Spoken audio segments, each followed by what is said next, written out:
And so evolution requires 4 leaps of faith. Something came from nothing. Order came from disorder. Life sprang from inorganic matter. Variation arose from identical factors. But it requires another leap of faith, and that's that at some point along the line, I don't know how the blob got to a humanoid form, as contrast to a canary or a giraffe, but somehow it got there. And once it got there, intelligence sprang from non-intelligence. You had things which have no self-consciousness or what we would call intelligence, the ability to reason from A to B to C. And now you've got a creature that has that ability to reason. Now, how's that possible? Listen to the behaviorists today. They'll tell you it's stimulus response, right? Well, what were the stimuli that made the humanoid respond that way? I'd like you to make this story credible for me. Besides, if it's only stimulus response, then there's never any creativity. You realize that? The behaviorist theory of man can account for creativity. The behaviorist theory of language, let's just take that for a moment, says that children are in a proper stimulated condition and learn to utter a word, let's say ball. Okay? And so that whenever they are stimulated in that way from now on, they know to utter ball. Okay, the stimulus is supposed to be, of course, to bring a round, rubber, red object or something into their sight and touch, whatever. Okay, so whenever they are stimulated upon in the red, round, rubber way, then they know how to say ball. Okay? But you see, children do more than just look at objects. And although it is kind of humorous to see children acting like they know so much and they go ball, shoe.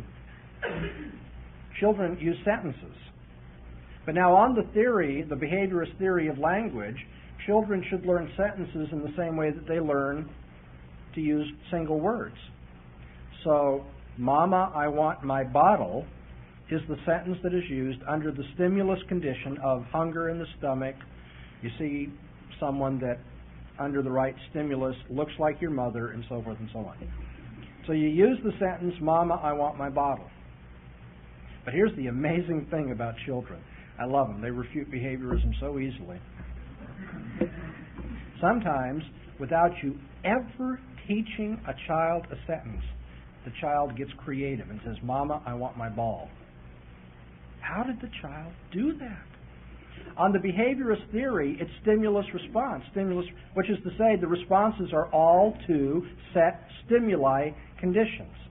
A set of common factors leads to the same response. Where do children ever learn to use language if behaviorism is true? Now, language is just one part of the problem. Self-consciousness is even more technical a subject and difficult in philosophy than is how we learn to use language. How did something which had no intelligence, no language, all of a sudden start using, well, all of a sudden, over billions of years, learn to use language and to be some self-conscious? This is just amazing. And remember, as Jacques Monod says, pure chance is at the root of evolution. We get no hope and help from a creator. No free rides. It's got to be chance, and chance alone that does it. Something from nothing, order from disorder, life from inorganic matter, variation from identical factors, intelligence from non-intelligence, self-consciousness from non-consciousness, language from inarticulate animation, and finally, morality from what is non-moral. If evolution were true, why did humanoids that somehow got language and self-consciousness, why did they ever start making what we call moral judgments? Not just judgments about what is the case. I am hungry. I am thirsty. The sun is hot. Where did we come up with the concept of you ought not to go to bed with your neighbor's wife?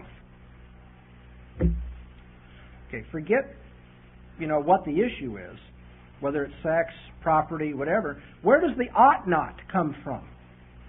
Where does the humanoid that learns now to use language and has self-consciousness come up with the ought or ought not in his thinking, or her thinking, for that matter?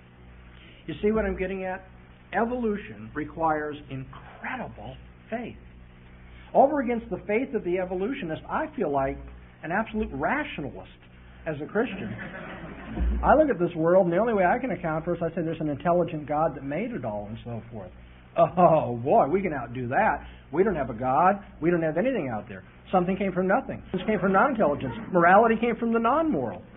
Now, of course, I'm playing the part of the evolutionist and putting these words in his mouth. Evolutionists don't ever come out and tell their classes that, though, do they? They don't come out and say, well, I'm really kind of embarrassed to tell you this, but I have a real, religious faith that has got me going this morning.